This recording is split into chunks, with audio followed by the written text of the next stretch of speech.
Sejam bem-vindos de novo, pessoal que estava aí na oficina regular, né? Estamos iniciando a nossa quarta hora júnior da nossa jornada de iniciação ao clube de programação. Eu peço a você que está assistindo, essa oficina, seja participando agora ao vivo conosco ou ouvindo a gravação, que você entre lá na planilha do clube de programação, na aba correspondente à semana que se inicia hoje, né, semana de 30 de março a 5 de abril, e que você, então, registre, por gentileza, a sua presença na oficina de hoje, mesmo que você esteja assistindo a gravação e mesmo que você esteja participando apenas da hora júnior, não tem problema, registre a sua presença na oficina de hoje. Tudo bem? Nós vamos começar aqui a hora júnior com os problemas que foram elencados para hoje, né? A gente vai fazer hoje 4 probleminhas e vai começar, inclusive, a trabalhar com problemas que envolvem condicionais, né? Estruturas de desvio do fluxo de programa com base em alguma condição. Então, a gente vai começar a trabalhar com esse tipo de programa hoje. Acredito que, se você já tem algum conhecimento de programação, você já deve ter trabalhado com if statements, né, com cláusulas em programação que envolvem ifs, né? Mas, de qualquer forma, a gente vai passar por esse conteúdo na hora júnior de hoje. Na hora júnior da semana que vem, da próxima oficina, a gente vai trabalhar com laços.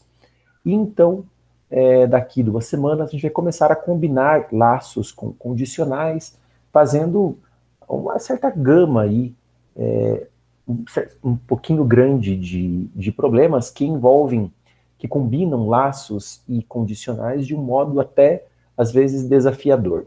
E se não desafiador, pelo menos criativo, né? Então, vão ser os nossos primeiros contatos com probleminhas de programação competitiva um pouquinho mais elaborados, porque combinam condicionais com laços de um jeito não tão trivial, né? Com apenas um conhecimento básico de condicionais e laços, já dá para fazer bastante coisa na maratona de programação, na OBI, né? Na OBI, especialmente, muitos problemas da OBI você resolve apenas com os conhecimentos de condicionais e laços. O desafio justamente às vezes, nem tanto você ter a habilidade de codificar, de implementar um programa que envolve apenas condicionais e laços, mas sim de quebrar o problema, né? A questão do problem solving, a questão de você pegar um problema e conseguir combinar criativamente uma solução que envolva as estruturas que estão elencadas para aquele problema, ainda que sejam apenas estruturas bem simples, como apenas condicionais e laços. Então a gente vai começar a oficina, a hora júnior de hoje, fazendo esse problema piso da escola, né? É um probleminha aí que caiu na OBI de 2018, né? Ele caiu na fase 1 da OBI de 2018. Para quem não sabe, a OBI é a Olimpíada Brasileira de Informática. É uma prova que é aplicada tipicamente a estudantes do ensino médio que estão se iniciando em programação e se iniciando em computação. A OBI aqui no Brasil seleciona os estudantes que vão para a IOI, né, as Olimpíadas Internacionais de Informática. A OBI tem um formato um pouco diferente da maratona de programação, né, até porque a OBI não é uma competição, não é feita em times, ela é uma prova que é aplicada individualmente, mas algumas similaridades, pelo menos do formato dos problemas, existem, né? Os formatos dos problemas da OBI levam muita semelhança com os formatos dos problemas da maratona de programação. E a gente tem, apesar, né, de que na final mundial, né, das Olimpíadas Internacionais de Informática, o formato da IOI seja bastante distinto do formato do ICPC. Engraçado, o pessoal não chegou na live. Geralmente tem bastante gente que entra agora para a hora júnior. Bom, talvez o pessoal vá Vá assistir depois a gravação. Yuri, você ia perguntar alguma coisa? Pode perguntar, por favor, fica à vontade. Yuri?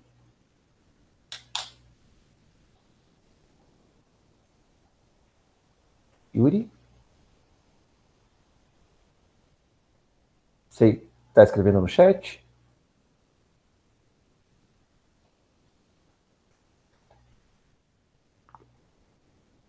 Não sei. Acho que escreveu no chat ali.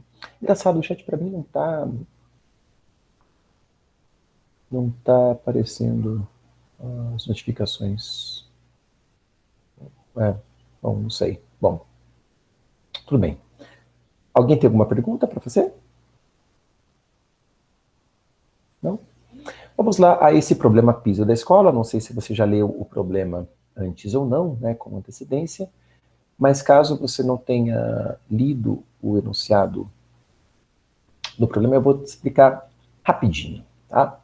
A gente tem, a gente vai receber da entrada um inteiro L e um inteiro C. Esses inteiros representam a largura e o comprimento de uma sala. E você tem que cobrir essa sala com lajotas, tá? Essas lajotas, elas podem ser do tipo 1, 2 e 3. E você tem que cobrir essa sala seguindo esse padrão aqui da figura, tá? Então, dispondo, né, um grande número de lajotas do tipo 1, né, para preencher o máximo possível na diagonal da sala, essas lajotas de tipo 1, e aí os pedacinhos que você não conseguiu cobrir com lajotas do tipo 1, você vai cobrir com lajotas do tipo 2, ó, e com 4 lajotas do tipo 3 para os cantinhos da sala, certo? Então é assim que você quer cobrir a tua sala, com esses 3 tipos de lajotas. Então a gente sabe que lajotas do tipo 3, a gente precisa exatamente de quatro lajotas. Então a pergunta é qual que é a quantidade de lajotas do tipo 1 e do tipo 2 que a gente precisa para cobrir a sala. Então, por exemplo, tem aqui os exemplos de entrada e saída. O primeiro exemplo, a gente tem uma sala 3 por 5, que é exatamente a sala do exemplo, né? A sala aqui do exemplo, a gente tem uma sala 3 por 5. A gente percebe que no comprimento da sala, a gente precisa de 2 lajotas do tipo 2, né? Veja que 2 é 3 menos 1, porque a gente perde metade de uma lajota do tipo 2 aqui, ó, no cantinho, que é onde vai entrar a lajota do tipo 3, e a outra metade aqui. Então, se a largura, desculpa, se o comprimento é 3, a gente precisa de 2 lajotas do tipo 2 do lado esquerdo, mais 2 do lado direito, mais 4 lajotas do tipo 2 na parte superior, mais 4 na parte inferior, certo? Então, veja que 4 é 5 menos 1, porque a gente perde uma lajota, né, para metade num cantinho, metade no outro, correspondentes às lajotas do tipo 3, que entram nos cantos. Então, fica fácil perceber que a fórmula para o número de lajotas do tipo 2 que a gente precisa é, bom,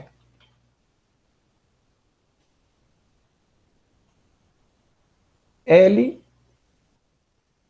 menos 1 vezes 2, né, porque eu preciso de L menos 1 lajotas do tipo 2 aqui, L menos 1 lajotas do tipo 2 aqui, mais C menos 1 mais C menos 1. Né? As 2 vezes C menos 1. Essa é a fórmula que a gente tira para o número de lajotas do tipo 2, certo? Lajotas do tipo 1, será que a gente consegue ter alguma... Aliás, vamos ver se essa fórmula bateu aqui, né, para o tipo de lajotas do tipo 2. Aqui no caso, 3 vezes 5. Bom, bateu porque a gente fez a verificação, né? Quer dizer, 2 vezes 2 mais 2 vezes 4, 8 mais 4 dá 12 certinho, né? Agora, quantas lajotas do tipo 1 a gente precisa? Bom, veja que a gente tem exatamente 5 lajotas do tipo 1 enfileiradas, e a gente vai ter 3 fileiras dessas lajotas do tipo 1, né? Então, são 3 fileiras de 5 lajotas, 3 vezes 5, mais 2 fileiras, ó, de 4 lajotas, né? Essas fileiras de 4 lajotas entram entre 2 fileiras de 5 lajotas consecutivas, né? Então, o que a gente vai ter aqui? Vai ter 5 vezes 3 mais 4 vezes 2. A gente quer deduzir uma fórmula para isso.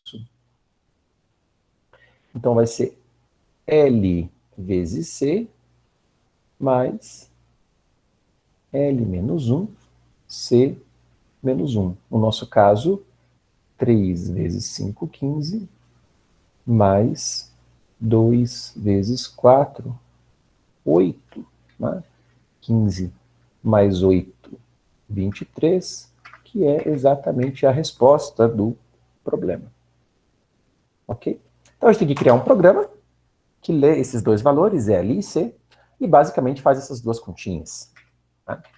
Então faz as continhas 2L menos 1 mais 2C menos 1 e L vezes C mais L menos 1 vezes C menos 1. Aqui está um exemplo clássico de um problema em que o trabalho que você tem é mais no papel mesmo, de tirar as fórmulas. Uma vez que você tirou as fórmulas para as contas que o programa precisa executar ao receber a entrada que ele recebe, aí você implementa em código o programa que basicamente efetua as contas dadas as entradas que ele recebe, e é o que a gente vai fazer agora. Tá? Alguma dúvida sobre o problema, sobre a descrição do problema ou sobre a solução que eu apresentei no papel? Não? Ninguém tem nada para perguntar? Lembrando sempre, né, que a gente sempre incentiva vocês a sempre diferenciarem bem esses dois momentos na resolução de um problema. Um momento em que você elabora uma solução, que você faz tipicamente no papel, ou às vezes até de cabeça, esse problema é mais simples, mas é um momento em que você elabora a solução, uma solução computacional para o problema, e o segundo momento, que é o momento de codificar. Esses momentos precisam ser separados, não se habitue, é um péssimo vício para você adquirir com o programador, ainda mais agora que você está começando na programação, você pega um problema e já vai codar. Sai que nem um louco desesperando, tentando codar alguma coisa. Não é assim. Mesmo numa competição de programação em que o tempo é um fator muito importante, né? O relógio está correndo e a gente fica um pouco desesperado, mas pelo menos na tua cabeça, pelo menos uma fração de segundo, você tem que passar pelo primeiro estágio, que é o estágio de elaborar a solução, para você chegar no segundo estágio, que é codificar a solução. Se você é um programador super experiente, você vai chegar num problema desses, que é muito simples, e vai, como eu falei, esse primeiro estágio vai durar uma fração de segundos na tua cabeça. Então, para quem estiver olhando, até pode achar que você leu o problema e já está codando, mas não é isso. Você passou pelo primeiro estágio, só que você passou bem rápido. Tá? Mas você sempre tem que passar pelos dois estágios. Você não entra no segundo estágio, que é o estágio de codificar, que é o estágio de implementar código, se você não terminou o primeiro estágio, que é elaborar a solução. Né? E ter certeza que aquela solução é uma solução boa, uma solução que vai passar. Aqui, no caso, a solução é basicamente fazer continha. Né? A gente está suficientemente convencidos de que a solução funciona, assim esperamos, né? Não vemos também nenhum motivo para não funcionar. Também não vamos perder tempo com demonstrações matemáticas, provar formalmente que a solução é essa. Né? Acho que também o problema é simples demais para exigir esse tipo de habilidade. Mas a gente precisa, sim, concluir o primeiro estágio sempre antes de entrar no segundo. Então, eu vou compartilhar aqui só o meu editor de texto, meu Emacs. Eu sei que isso fica mais legível no vídeo. Eu vou codar este problema em C++. Ele é o problema da OBI. O file name dele lá no site da OBI é piso. Né? Então eu vou chamar ele aqui de OBI piso. Lá no Dropbox do Clube de Programação, vocês vão identificar esse código por hífen zatesco, tá? Todos os códigos que a gente desenvolve aqui na oficina, vocês encontram lá no Dropbox do Clube de Programação com o sufixo zatesco. Agora aqui eu só coloco o .pp mesmo, e depois eu coloco o sufixo na hora de migrar esses códigos desse diretório temporário no qual estou trabalhando para o Dropbox do Clube de Programação. Vai ser um código em C, apesar de eu ter colocado ali o filename.cpp, né, isso porque mesmo quando a gente coda em C puro, a gente recomenda vocês sempre usarem C++, né, nunca C, sempre C++, mesmo que você não use nada do C++ no teu código. A gente tem aqui, então, a estrutura básica, né, de um programa em C, que nós já vimos nas 3 oficinas anteriores, lembrando que esta oficina aqui, esta hora júnior, faz parte de uma jornada de iniciação. Tem 3 horas júniores anteriores que já aconteceram, então se você está entrando aqui nesta hora júnior pela primeira vez, é super recomendável que você assista às 3 horas júniores que já aconteceram. Então nós temos 2 inteiros, L e C, que serão passados como entrada para o nosso programa, e a gente captura esses inteiros L e C com a função scanf, como nós já trabalhamos anteriormente. Scanf L e C, sempre com E comercial, nunca se esqueça, isso captura da entrada padrão 2 valores inteiros e atribui esses valores inteiros lidos para as variáveis L e C. Agora que esses valores estão capturados, a gente pode fazer as contas. A gente até poderia pensar em criar outras variáveis para receber os valores dessas contas e imprimir o valor dessas variáveis. Mas como são contas simples, a gente pode fazer essas contas direto no printf, como a gente já comentou, inclusive, nas oficinas anteriores. Né? Então, basicamente, o que a gente vai fazer é imprimir 2 valores inteiros separados por uma quebra de linha. Né? É um valor inteiro por linha. /n sempre finaliza uma linha da saída padrão. Lembrando que toda linha da saída padrão tem que ser finalizada, inclusive a última. A gente não pode esquecer desse /n aqui no final. Né? O primeiro valor inteiro que a gente tem que imprimir é o número de lajotas do tipo 1, que é L vezes C mais L menos 1 vezes C menos 1. E o outro valor que a gente tem que imprimir, lembrando que o printf faz o casamento valor por valor, então a gente vai ver essa string que especifica o padrão, o formato do que vai ser impresso pelo printf, e, um valor inteiro. Tá, mas qual valor inteiro que tem que imprimir? Então ele vai olhar nos próximos argumentos que são passados para a função. E o segundo argumento é justamente um valor, que é o resultado dessa conta. Né? Ele pega os valores das variáveis L e C, e com isso obtém o valor que precisa ser impresso aqui na saída padrão. Agora, o segundo valor, qual que tem que ser? Bom, eu tenho que imprimir justamente, como a gente deduziu ali, 2L menos 1 mais 2C menos 1. Então, 2L menos 1 mais 2C menos 1. E assim encerramos este programa. Alguma dúvida em relação ao código?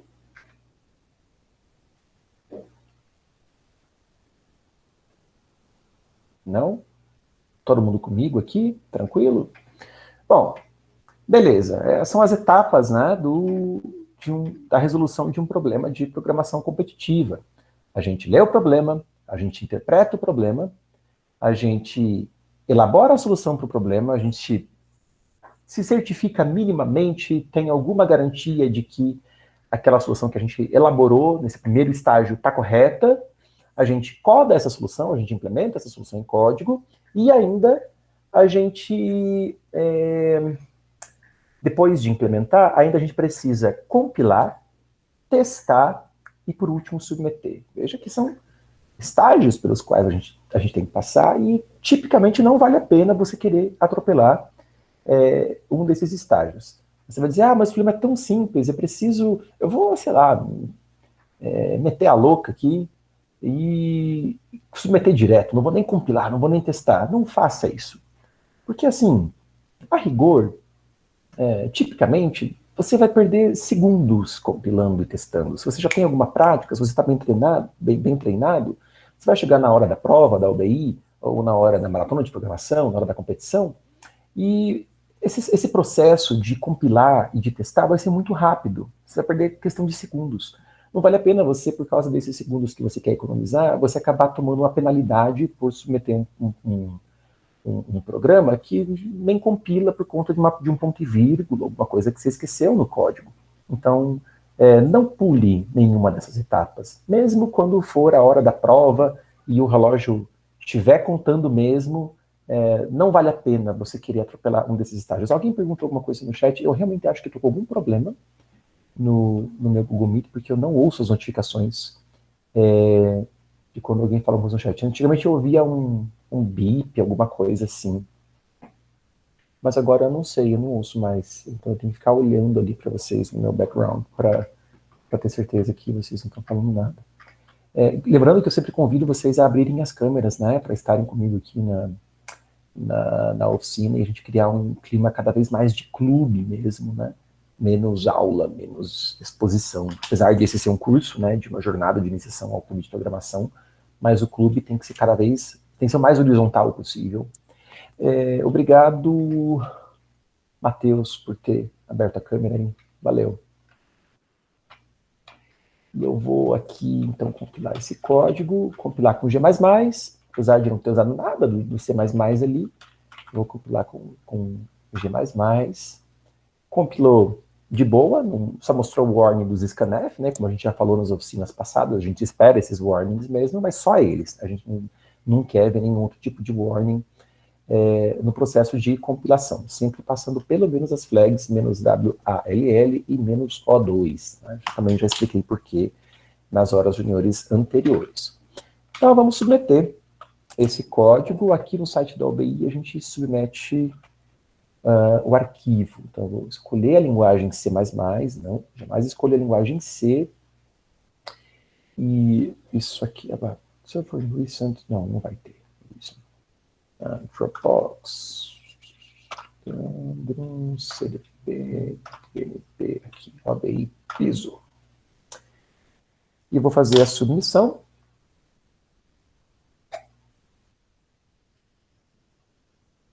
E passou. No site da OBI, ponto significa sucesso. Meu código passou em todos os testes, em todos os arquivos de todos os testes. Eu consegui 100 pontos de 100 pontos possíveis. Legal. Tá bom? Pessoal, antes de ir para o próximo problema, convidar quem mais quiser abrir a câmera, que a gente faz aquele print que a gente costuma fazer aí para registrar, né, no Instagram do clube a nossa oficina. Então, quem quiser aparecer no Instagram do clube, por favor, e não só por causa do Instagram do clube, né, mas para a gente abrir aí a câmera e fazer aquele print bonito e registrar um momento. Então, por favor, quem quiser, sinta-se à vontade. Vamos lá. É só o Matheus, acho, hoje. Matheus, siga lá o Insta do Clube de Programação, que eu tento achar você e te marco lá, tá? E se alguma vez eu esquecer de marcar alguém no Insta, vocês mandam uma mensagem privada para mim, às vezes eu não consigo achar vocês, e a gente resolve isso fácil, tá? É legal mesmo que a gente tá marcando vocês, porque os amigos de vocês vêm também Clube de Programação, e tudo isso ajuda na divulgação do projeto. Então, beleza? Diga um X, e é isso daí, tá bom? Valeu, o print tá tirado. Bom, vamos para o próximo problema. Podemos ir para o próximo problema? Alguém tem alguma dúvida em relação a esse problema aqui? Daria para mandar um arquivo TXT? Acho que a extensão não importa, mas eu não arriscaria. Quer dizer, na OBI, honestamente, eu não sei como é o judge deles. Não sei como é o judge do portal, não sei como é o judge da prova. Eu não sei se eles levam... Eu sei que eles levam em consideração na OBI o file name. O file name tem que ser exatamente como é especificado na prova. Isso no portal eu não sei, mas na prova com certeza. Se fala lá que é piso, tem que ser piso o nome do arquivo, e eu acho que o script deles, o Judge, vai verificar a extensão. Eu acho que a extensão tem que bater com a linguagem que você seleciona. Eu acho que o script verifica isso. Na maratona, até uns tempos atrás, a extensão, o nome do arquivo também importava tinha que corresponder exatamente ao especificado e a linguagem e a extensão também. Hoje em dia eu não sei se isso continua sendo relevante ou se só o código é que é analisado, porque você seleciona de qualquer forma no Boca ou na linha de comando de submissão, você seleciona qual que é a linguagem, qual que é o problema, então eu não sei se eles olham para o nome do arquivo. Então, honestamente, eu não sei. Mas antigamente existia até um erro especial que era o tal do file name mismatch, né, que era o problema de não correspondência de file name, de nome de arquivo. Então você podia tomar esse erro, se submetesse o arquivo com o nome errado. Tá? Hoje em dia eu não sei como é que está isso, eu acho que não tem mais. Pelo menos na maratona de programação eu acho que não tem mais. Alguém tem informações mais frescas para compartilhar com a galera aí? Com o clube? Fernando? Não sei. Eu já vou ter esse programa do mismatch, porque a O classe Java tá sim, com o né? mesmo nome Mas eu acho que deve ter tirado essas restrições. O Java acho que sim. Acho que o Java, o nome da classe tem que ser o nome o file name do Sim, problema, né? sim. Assim, né? Acho que é verdade, o Java com certeza. Os outros linguagens eu não sei. Bom, vamos para o próximo problema, que aqui está elencado, é o URI. Ups. 10.13.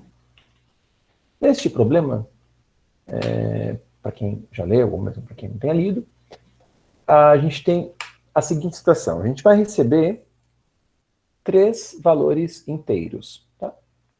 Aqui no caso, 7, 14 e 106 como um exemplo. E você tem que imprimir a frase papapá é o maior. Né? Então, dos 3 valores que você recebeu, você vai dizer qual deles é o maior. Só que usando uma fórmula que é a que o problema pede. Assim, na boa, se você não usar essa fórmula, se você usar um if, né, uma estrutura condicional, vai passar do mesmo jeito. O juiz dificilmente vai analisar o código para ver se você realmente fez usando a fórmula. É que aqui é um problema que foi colocado no URI com propósito educativo, né? Então ele está pedindo para você fazer desse jeito para justamente com esse propósito de mostrar, né, para o iniciante que é possível você obter o máximo de 2 elementos ou de 3 elementos até, sem precisar usar if. Né? Isso é bom. Antes a gente começar a usar if, while, for, essas estruturas, perceber que nem sempre a gente precisa delas. Em várias situações a gente consegue se resolver só com outro tipo de coisas ainda mais simples do que essas estruturas. Né? E aqui no caso tem uma fórmula que você quer saber entre A e B, entre 2 valores, qual deles é o maior. É só eu pegar a soma dos dois mais a diferença entre os dois, né, em valor absoluto. E se eu fizer a média desses 2 valores, quer dizer, da soma com a diferença, a média dá justamente maior. Isso é bem fácil de observar. Tá? Se você não está muito convencido, tenta explorar isso para alguns exemplos, para alguns valores, tenta dispor os valores numa reta real, por exemplo, e pegar onde estaria a soma dos 2 valores e onde estaria a diferença, né? E o que representaria a média desses 2 valores, quer dizer, da soma e da diferença. Você vai perceber que justamente essa média é o maior dentre os 2 valores. É bem fácil até de observar, e também dá para você, assim, ver isso visualmente, né, dispondo os valores na reta real, também dá para você ver isso algebricamente. Você pode, sei lá, supor, sem perda de generalidade, que o B é o maior e observar o que dá desenvolvendo essa expressão aqui, A mais B mais A menos B, né, em valores absolutos, que vai ficar justamente B menos A, e o que se cancela aqui é justamente o A, que é o menor dos dois. Né? Então vai ficar 2 vezes o maior dos dois, porque o menor deles vai ser cancelado, 2 vezes o maior sobre 2 vai dar maior. Também é um jeito algébrico de visualizar por que a fórmula funciona. Ok? Terminar o café. Beleza, então o problema é um pouquinho, tem um plus a mais, né? Que a gente tem que ler 3 valores. Tem que fazer esse processo 2 vezes, porque são 3 valores para considerar. Não dá para querer expandir aqui a fórmula para 3 valores, tá? Você aplica a fórmula 2 vezes, quer dizer, decide o maior dentre os 2 primeiros valores, o resultado pega e compara com o terceiro. Né? Esse é o jeito correto de fazer, de resolver o problema. Alguma dúvida em relação ao problema, ao enunciado, à interpretação, até mesmo a solução que a gente já elaborou, a gente já concluiu a etapa de elaboração da solução, né? Foi super rápido. A solução aqui foi trivial de elaborar, porque o próprio problema já dá a solução. Então, alguém tem uma dúvida?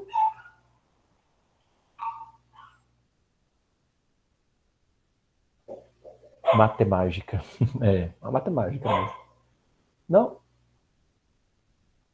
Beleza. Então, vamos para o código. Alternando entre os modos de apresentação. Esse é... Lembrando que o editor de texto você usa aquele que você preferir, com o cuidado de evitar se viciar numa IDE, numa ferramenta, que você não vai ter à disposição quando fizer a prova, seja ela a OABI ou a maratona. Você tem ambientes muito controlados, limitados, né? Então, basicamente, no caso da maratona, é aquilo que tem disponível na distribuição Maratona Linux. É aquilo que você vai ter disponível na hora da prova. Então, não é essa sua super IDE, Visual, blá, blá, blá, que você usa aí no Windows, provavelmente você não vai ter à disposição lá na hora da prova, então é bom que você se habitue a um ambiente de desenvolvimento, né, mais simples, mas que com o mínimo ali de ferramentas para você codar bem e codar rápido, e que você tenha exatamente essas mesmas condições na hora da prova para não se atrapalhar por conta de coisa boba. Eu aqui uso o Emacs, tem gente que usa VI, né, os caras mais antigos que pegaram aí, sei lá, aprenderam a programar até o início dos anos 2000, como foi o meu caso. A gente, na graduação, só tinha 2 opções, ou usava Emacs ou usava VI. Inclusive, havia uma certa rivalidade entre os 2 grupos dentro do curso, né? A turma do VI e a turma do Emacs. Você falava em outra coisa, ninguém cogitava você usar qualquer outra coisa além disso. Hoje em dia, o pessoal usa muito outras ferramentas, até CodeBlocks e coisinhas aí que até as instituições Linux trazem, né, para programar. Aí fica mesmo ao seu critério, tá bom?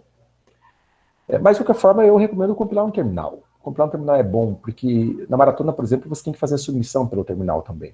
Então, já compila ali, já submete por ali mesmo, né, se habitue a usar o terminal, que isso vale a pena. Aqui é o URI 1013.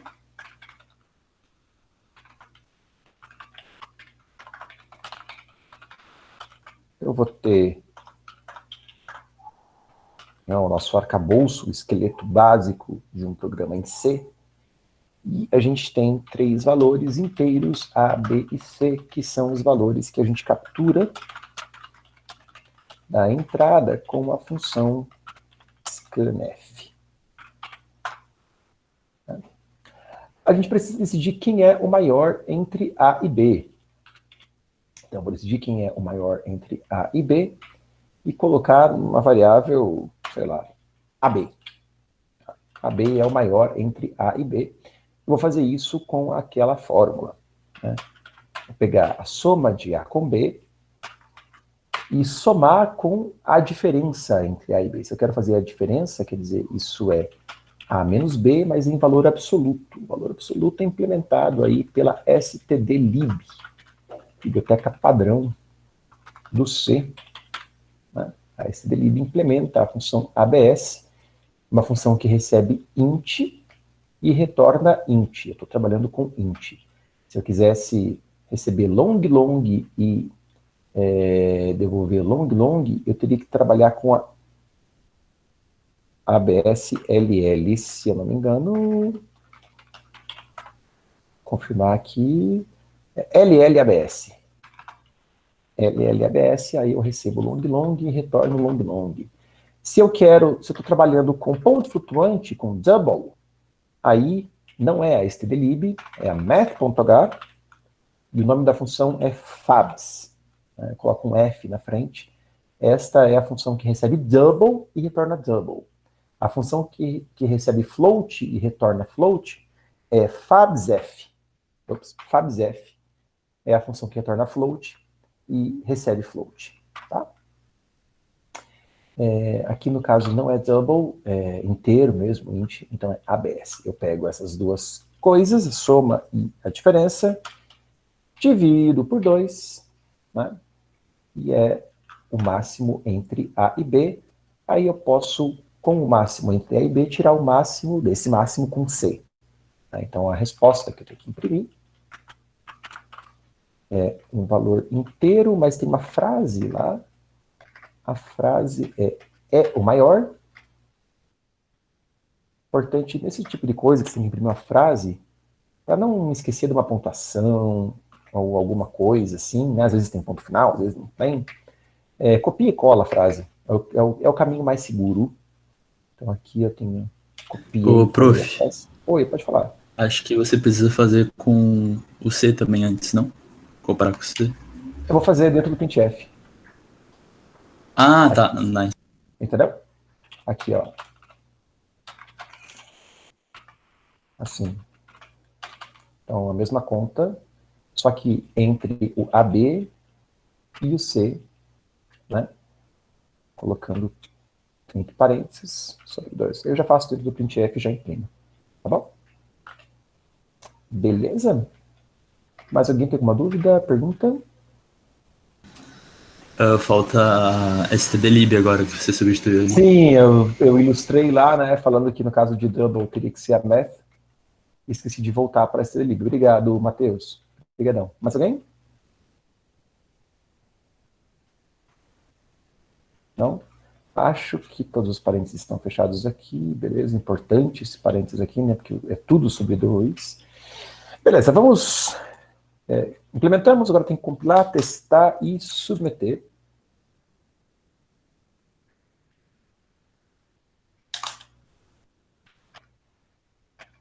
Então, vamos compilar. Este é o URI 1013.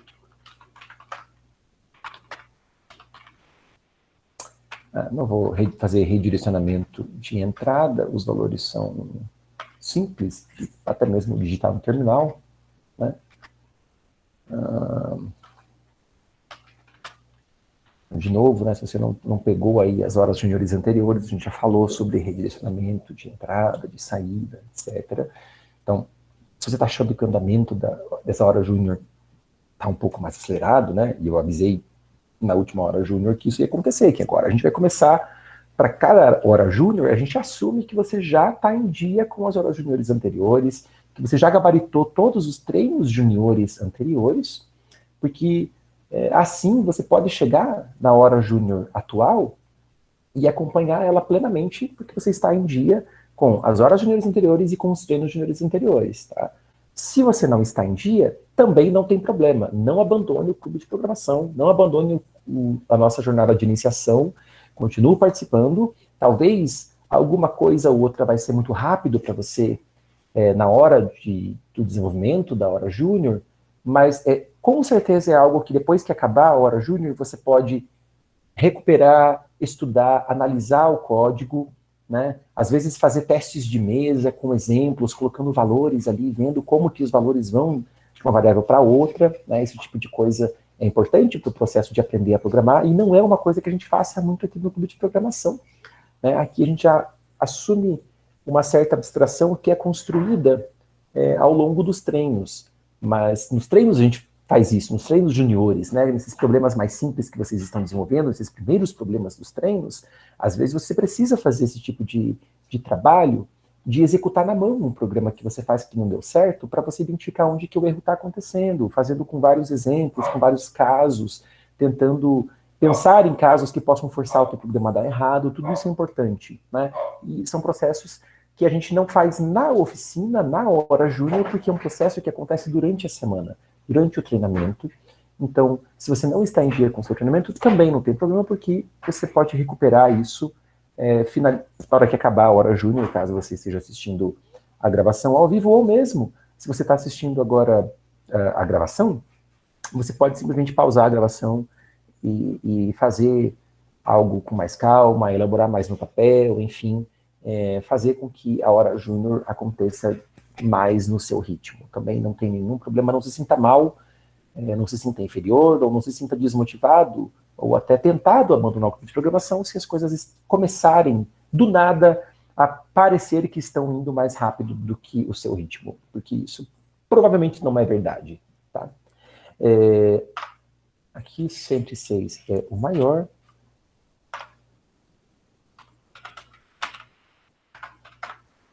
(217) é o maior. Enfim, os exemplos deram certo. Eu vou pegar o código e submeter, enquanto continuo com um pouco de blá blá blá, né? Porque, na verdade, no clube de programação, o que mais importa não são as oficinas ou aquilo que você assiste passivamente.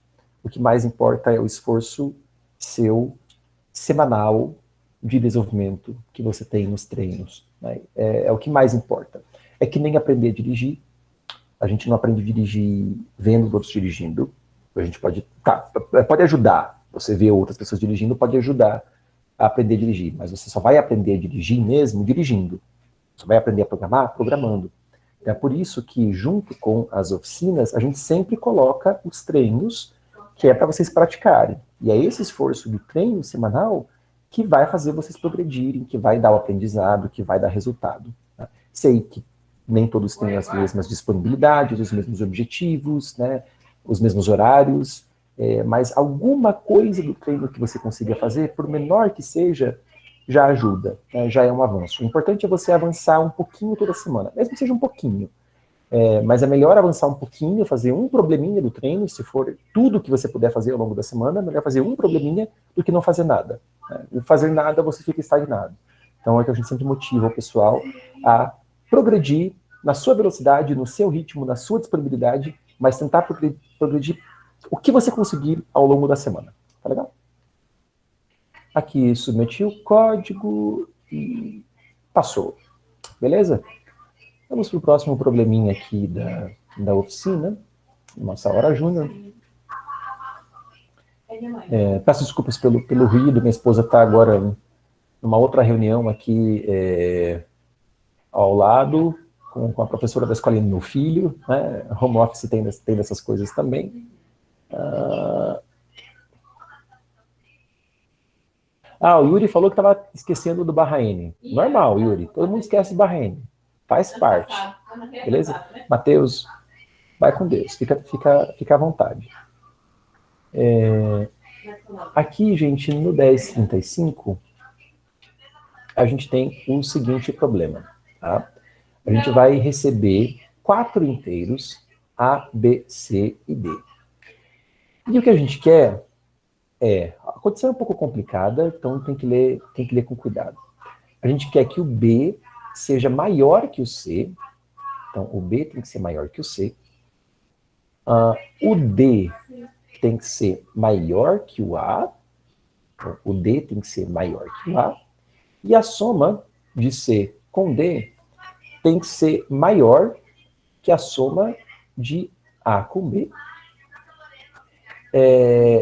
E a gente tem que, o C e o D tem que ser valores positivos, e a gente tem que, o A tem que ser par. Um monte de condições assim, né, sei lá, que o problem setter tirou da cartola. Mas a gente tem que verificar todas as condições. Se todas essas condições forem satisfeitas, a gente tem que imprimir a frase valores aceitos. Se não, a gente tem que imprimir valores não aceitos. E agora a gente começa a trabalhar com estruturas condicionais de verdade, né? A gente vai trabalhar justamente com os if statements. Então, e é muito simples trabalhar com if statement. Claro, se você precisar de aprofundamento, no if statement a gente recomenda você dar uma olhada nos livros que estão elencados ali, até com a bibliografia do Clube de Programação. A gente tem livros bem básicos de programação, que estão inclusive disponíveis lá no Dropbox. Tem esse livro aqui sobre Python, um livro do Zell, de 2017, do Python, que ele explica assim, essas coisas bem elementares de programação com bastante calma. É super legal, uma boa referência para vocês dessas coisas mais elementares de programação.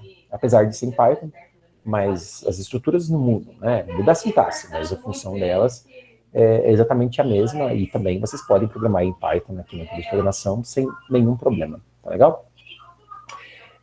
Estruturas condicionais, de um modo geral,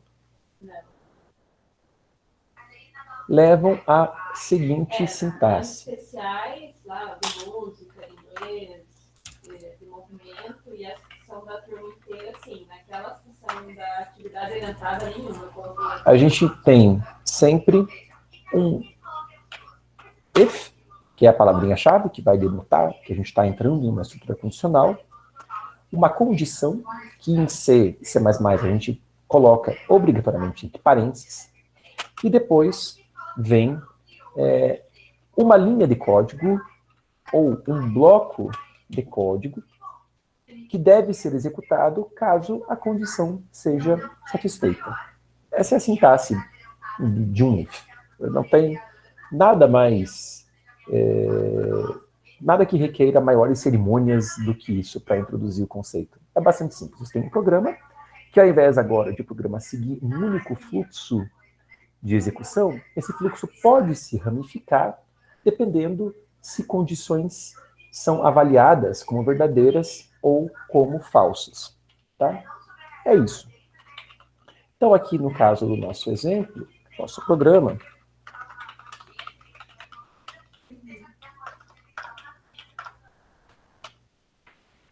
a gente vai receber esses 4 valores, A, B, C e D, que são os valores que a gente captura da entrada, com o scanf. Tudo isso a gente já está careca de saber, já fez bastantes exercícios, bastantes exemplos, então essa parte está ok. Agora a gente tem que verificar aquelas condições, né?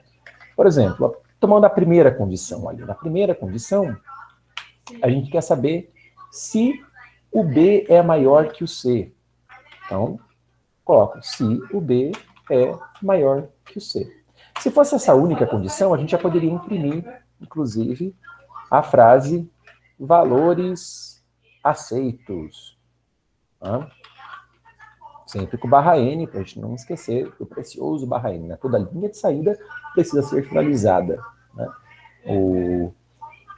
Quem vai ler a saída que o programa imprime, que é o bot, né? O bot do juiz que vai ler a saída que o programa imprime, ele tem que saber quando as linhas acabam, inclusive a última linha da saída. Então, se fosse a única condição, a gente faria assim. Né? Mas não é a única condição. A gente tem que verificar ainda uma outra condição, várias outras, na verdade, né? A segunda condição, por exemplo, é se o D é maior que o A. Então, se o B é maior que C, verifica essa condição. Passou nesse teste? Beleza. O próximo teste é se o D é maior que A. Vejam que aqui eu encadeei, eu alinhei um if no outro. É o editor de texto, é um editor de texto bom, o Emacs. Inclusive, já fez a indentação do meu código. Isso é super importante, né? Porque uma vez que eu coloco um comando como if, ou como for, ou como while, etc., eu entro num outro nível de indentação, e a indentação do código é super importante para a gente conseguir ler o código, para conseguir entender a qual escopo pertencem as porções do nosso código. Não é obrigatório para compilação em se tratando de C, C++. A indentação não faz diferença para a compilação do código, já faz diferença para a leitura dele por seres humanos. Tá? Agora, uma coisa que você pode perceber aqui é que validar essa condição para, na sequência, validar esta condição é a mesma coisa que eu poder validar ambas as condições utilizando o operador lógico E. Então, com o operador lógico E, a gente só valida esta condição aqui, esta única condição, se nós validarmos cada uma das duas individualmente, ok? Isso aqui só retorna verdadeiro se isso aqui retornar verdadeiro e isso aqui também retornar verdadeiro. Ok? Mas, assim, daí a gente E aí a gente pode encadear todas as condições que precisam ser validadas com esse operador E lógico. Veja que E lógico em C, C++, é sempre dois E's comerciais, nunca um só. Tá? Um só também é um operador do C, C++, mas ele é um operador um pouco diferente. É o operador de E bit a bit. Aqui, no caso, não daria diferença, mas poderia dar. Então, o E lógico, esse E que a gente está falando, para você construir condições de um statement como if, por exemplo, a gente faz com dois E's comerciais. Tudo bem? Então, quais são as próximas condições? Agora é o trabalho mesmo de você ler a descrição do problema, extrair dela as condições que têm que ser validadas e encadeá-las todas com esse operador de E lógico no teu if. Então, o próximo E que você tem que satisfazer é se a soma de C com D é maior que a soma de A com B. Então, C mais D maior do que A mais B. É outra condição que na qual tem que passar a entrada para ser validada. E ainda a gente precisa validar se C e D são positivos. Quer dizer, positivo é maior que zero. Então, C tem que ser maior que zero. E D maior que zero. E por último, ela tem que verificar se A é par. Então, A é par. Como é que a gente verifica se o número é par?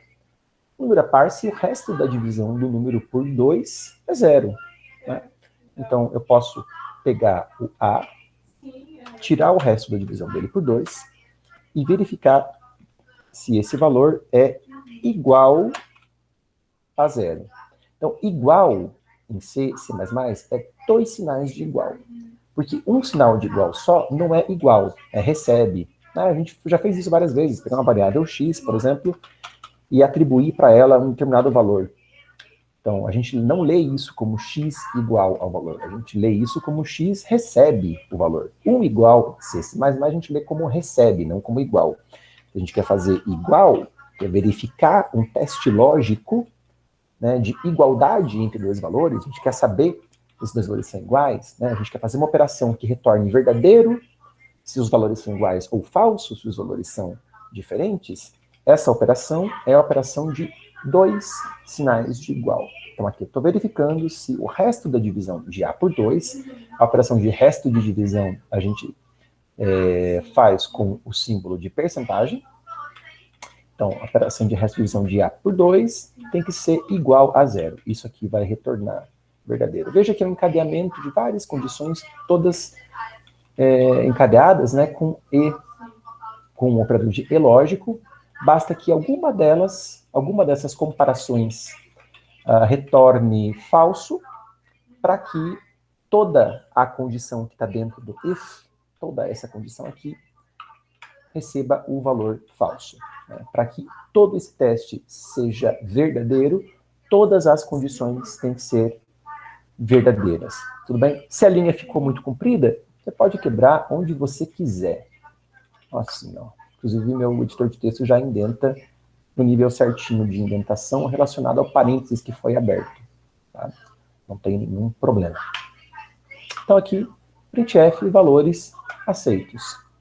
Se não, eu tenho que imprimir valores não aceitos. Como é que eu faço se não? Se não, eu faço com o comando else.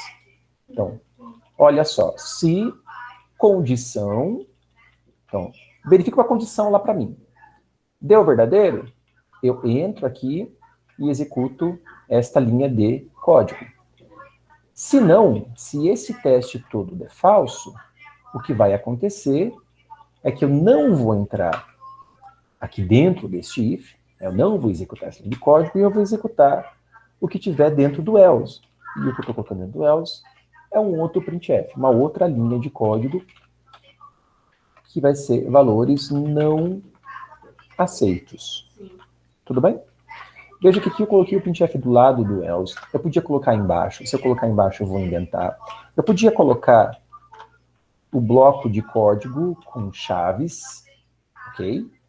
A gente tipicamente define blocos de código quando é mais de uma linha de código, né? Se é uma linha de código só, a gente não precisa dessas chaves, mas cuidado, porque se fosse mais de uma linha de código, e eu escrevesse aqui, por exemplo, A recebe B, ou qualquer outra coisa aqui, sei lá, comando 2, ponto e vírgula. Ó, meu editor de texto já indenta no lugar certo, né? Mas ainda que eu indente embaixo do else, essa linha, comando 2, não está dentro desse else. Isso aqui vai ser executado sempre, né? Independentemente se eu entrei dentro do if e executei isso aqui, ou entrei dentro do else e executei isso aqui, esse comando 2, ele está fora do if e do else. Na verdade, o lugar dele, no código, é aqui. Né? Porque eu não coloquei as chaves. As chaves me fazem definir que esse comando 2 pertence ao escopo deste else. A indentação no código, em C++, interessa apenas para seres humanos que estão lendo o código. Não define escopo, assim como define escopo em Python. Tá bom? Então, aqui é uma linha de código só, eu vou até colocar ao lado do else mesmo, já que é uma linha pequena. Se fosse uma linha um pouco maior, eu colocaria embaixo. Tá? São alternativas que a gente tem na hora de redigir o código. Ok? Dúvidas, perguntas sobre o código? Eu perdi vocês do meu background, não vi se vocês falaram alguma coisa ou não. Desculpa, gente, o ruído aí da reunião ao meu lado. Faz parte, né? Não? Ninguém tem nada para falar, nada para comentar. Eu vou salvar o código aqui. Vamos compilar. Deixa eu ver se faço alguma outra observação. Não vou fazer outra observação, não. Vamos compilar e testar o código já. Vai ficar um probleminha ainda, que é o último probleminha que eu tinha colocado na hora júnior, fica para hora júnior da semana que vem, não tem nenhum problema. Né? Seria só mesmo mais um exemplinho que a gente faz na semana que vem, sem estresse. Né? Não tem por que a gente correr nas horas juniores, né? Elas vão, no final, construir um curso, que é uma jornada de iniciação ao curso de programação, no ritmo que a gente conseguir construir, até porque é uma hora só, né, e não vale a pena correr mesmo, uma vez que a gente está começando. Aliás, seria o ABI Nota. Tá, tudo bem. Então o ABI Nota fica para próxima hora júnior, para a hora júnior da semana que vem. Se Deus quiser, a gente vai ter hora júnior na semana que vem. Chega de imprevistos, de oficinas não acontecendo. Eu estou compartilhando o meu screen todo. Uri 1035. Estou compilou perfeitamente. Eu vou agora testar com aqueles valores ali, por exemplo, 5, 6, 7, 8. Valores não aceitos, que é a resposta esperada. 2, 3, 2, 6, valores aceitos. Eu espero que não tenha... são tantas condições ali na descrição do problema que a gente fica também inseguro, assim, né? Putz, será que eu li tudo certo? Será que eu peguei todas as condições que eu tinha que pegar? Né? Espero que tenha tudo certo. Vamos lá, vamos submeter. E o código passou. Legal. Ok, pessoal? E assim nós encerramos a nossa hora júnior de hoje. Né? Ainda hoje vai ser postado na página do Clube de Programação um treino regular e um treino júnior. O treino júnior vai explorar bastante problemas que envolvem apenas ifs, se é que envolvem ifs, tá? Vai ter problemas que nem ifs vão envolver, mas não vai ter problemas que vão envolver, por exemplo, while ou for, é só problemas com ifs mesmo. E vocês devem treinar, praticar com aqueles problemas, tá? Fiquem bem afiados com esse conteúdo, que na aula que vem, na hora júnior da semana que vem, a gente já vai fazer problemas envolvendo laços, while, for, ainda tudo mais iniciante, mas daqui a pouco as coisas vão escalar para problem solving um pouquinho mais elaborados. Esse curso que a gente está fazendo aqui, essa jornada de iniciação à programação, é voltada a problemas competitivos, então tudo que a gente faz aqui é mais na base dos exemplos, né? A gente vai construindo as horas juniores a partir de exemplos, a partir de problemas que a gente pega e faz, difere bastante de uma estrutura mais tradicional, mais clássica de um curso de programação, em que os conteúdos seriam ministrados mais expositivamente primeiro, para depois irem para os exemplos. Aqui a gente aprende as coisas no exemplo mesmo. Literalmente, pega um filhote de passarinho, joga do alto da montanha e se vira. Ele vai aprender a voar voando. Então a gente está aprendendo a programar programando, né? É a estratégia didática adotada aqui no clube de programação, um pouco heterodoxa, um pouco diferente daquele que talvez vocês já estejam acostumados nos cursos de vocês, mas aqui é assim que a gente vai funcionar, tá? Eu sei que isso é um pouco desconfortável, mas eu tenho certeza que isso dá bastante resultado, funciona, vai muito bem. Só pode causar um pouco de náusea você ser jogado dentro do desfiladeiro para aprender a voar voando, mas fiquem tranquilos que vocês vão dar conta, vai dar tudo certo, tá bom?